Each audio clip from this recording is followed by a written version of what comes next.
Have you ever wondered what it would be like to step into the golden age of Hollywood, feeling the ocean breeze on your face as you stroll through the grand halls of a seaside mansion?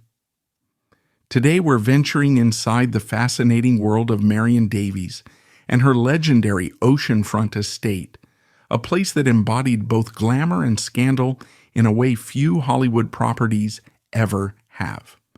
Imagine a time when the most famous stars of the silver screen would gather at this lavish residence to laugh, dance, and celebrate life, all under the watchful eye of one of the most influential couples of the era, Marion Davies and William Randolph Hearst. Marion Davies, once a shimmering starlet in silent films, was known for her comedic talent and magnetic personality. Yet, it was her long-term relationship with newspaper magnate William Randolph Hearst that truly thrust her into the epicenter of wealth, power, and media intrigue. Hearst was no ordinary man. He owned an empire of newspapers that shaped public opinion and influenced politicians.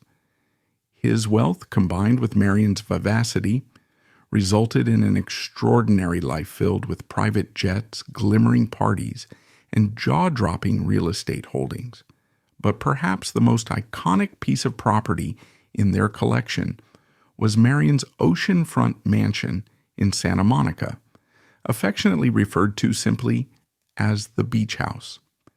This estate rose to fame in the 1920s, when Hearst decided to spare no expense in gifting Marion a spectacular seaside retreat. Nestled right on the shoreline, the property originally boasted an astonishing number of rooms, some say over 100, designed to accommodate frequent guests who were equally drawn by the lavish surroundings and Marion's warm-spirited hospitality. It was at first glance a Spanish colonial revival-style mansion, elegantly blending terracotta roofs, archways, and fountains inspired by Mediterranean courtyards. But step inside, and you'd see that the interior design revealed a more eclectic, whimsical taste. Marion's style was not strictly bound by the formality of Spanish revival. She infused each corner with a sense of playful opulence, using bright colors and lush fabrics, always ensuring her home felt like an inviting paradise rather than a stuffy showpiece. Guests were greeted by an airy grand foyer with polished marble floors, intricate wrought iron railings on the sweeping staircase, and walls adorned with carefully chosen paintings. Marion's personal flair shone through in the tapestries and rugs that depicted scenes from old Hollywood, as well as stylized motifs influenced by her travels. The living room, or the great room, as some called it, stretched alongside enormous windows facing the Pacific, letting in that dazzling California sunlight. This space was designed for conversation and relaxation, complete with plush sofas in soft pastel tones, ornate gilded mirrors, and a colossal stone fireplace. The high coffered ceilings gave the room a regal feel, yet the whimsical color palette and an abundance of fresh flowers softened the ambiance, making it all feel delightfully personal. It was in this very living room that some of Hollywood's biggest names would socialize. Marion delighted in entertaining, and she did so with undeniable flair. Legends like Charlie Chaplin, Clark Gable, and Carole Lombard were no strangers here. Even political figures and foreign dignitaries would drop by, beguiled by the estate's reputation as the ultimate seaside playground. Rumor has it that Winston Churchill once visited, taking time out of weighty world affairs to sip champagne and chat about everything from politics to the latest Hollywood gossip. Adjacent to the great room was a long, elegant dining hall where guests gathered for sumptuous feasts. The table, often set for 24 or more, glimmered with crystal stemware, fine china, and sterling silver cutlery. Tall floral centerpieces added drama and color, while candlelight from ornate candelabras set a romantic tone after the sun dipped below the horizon. Marion and Hearst, ever the gracious hosts, prided themselves on ensuring no two dinner parties were alike. Special menus were created for each event, and it was said that Marion sometimes had the linens changed halfway through an evening to keep the mood vibrant and surprising. If you wandered out onto the beachfront terrace, you'd find a picturesque scene of loungers and umbrellas, all looking out over the Pacific's rolling waves. The landscaping took advantage of Southern California's sunny climate. Lush bougainvillea, towering palm trees, and vibrant flowers flanked the estate's walls, offering pockets of shade and vibrant color. If you arrived for a weekend stay, you might spend your morning reading in a shaded alcove, serenaded by the sound of ocean surf. Or perhaps you'd find yourself inspired to swim in the grand pool, rumored to have been styled after the magnificent pools at Hearst Castle, though on a smaller, more intimate scale. Glistening with mosaic tiles and anchored by statues imported from Europe, the pool area became a favorite gathering spot for daytime parties, where champagne was as plentiful as the California sunshine. Of course, the property was more than just a summer escape. The mansion contained multiple guest suites, each uniquely decorated. Marion loved mixing European antiques with more modern art pieces, highlighting her playful but refined taste. In one suite, you might find a Louis XV bed paired with an Art Deco vanity and bold geometric rugs. In another, pastel walls might be accented with 18th century tapestries and contemporary paintings by up-and-coming artists Marion hoped to promote. She was nothing if not generous, both with her support for artists and with her hospitality toward friends. Yet for all its radiance, the beach house was also steeped in scandal. Marion Davies and William Randolph Hearst's relationship was far from conventional. She was his companion and muse, while Hearst was still legally married to someone else. Although he had long been separated from his wife, the arrangement raised eyebrows in conservative circles and fueled tabloids for years. The estate became a hotbed of gossip and speculation. Newspaper stories soared about wild Hollywood parties that carried on until dawn, about rumored clandestine liaisons between certain celebrities, and about the staggering sums spent on decor and entertaining.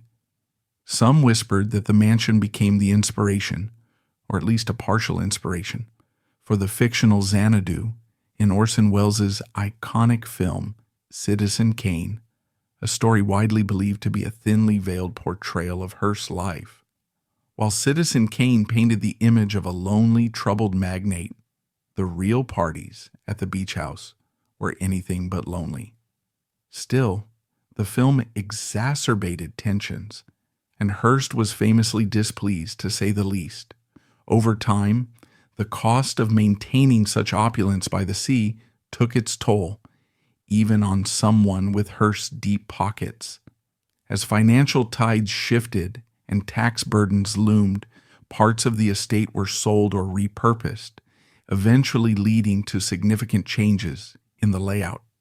By the mid-20th century, the original mansion was no longer the same sprawling fortress of indulgence it once was. Portions of it were demolished, and for a while the remaining structures found new life as a private club.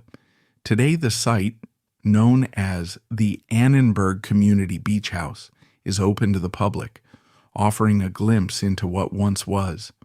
Only fragments of the original grandeur remain, but if you close your eyes and listen to the ocean waves, you can almost imagine the laughter and clinking glasses echoing across time. While the beach house was Marion's personal kingdom by the sea, Hearst Castle in San Simeon was the crown jewel of his real estate empire. Although it's most famously associated with Hearst himself, Marion's influence was everywhere, from the lavish guest suites to the mythical Neptune pool. She spent countless days there, hosting more star-studded parties and adding her own personal touches to Julia Morgan's masterpiece. The two properties were dramatically different in style.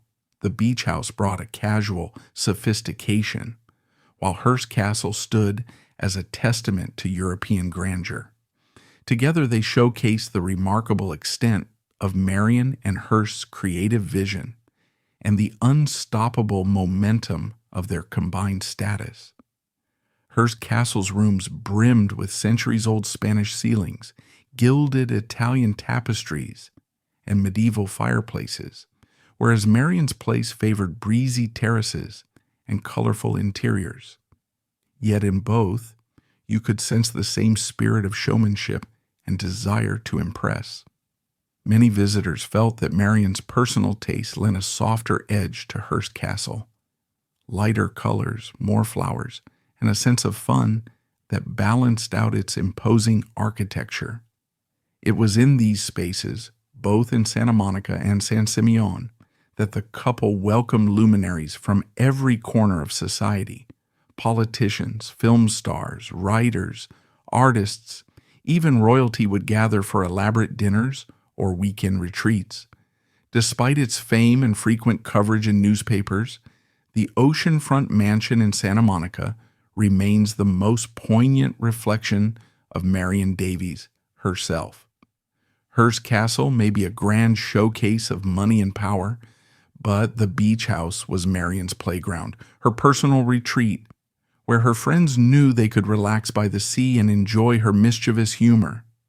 Here, she entertained with an ease and warmth that defied the extravagant backdrop.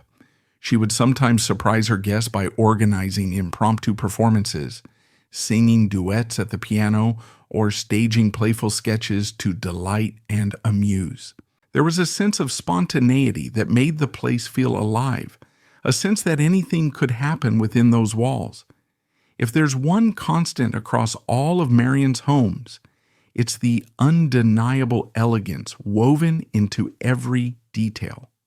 From the carefully chosen draperies that match the ocean's blue in the Santa Monica mansion, to the hushed reading alcoves stocked with first edition novels at Hearst Castle, everything spoke of refinement and a true love for aesthetics.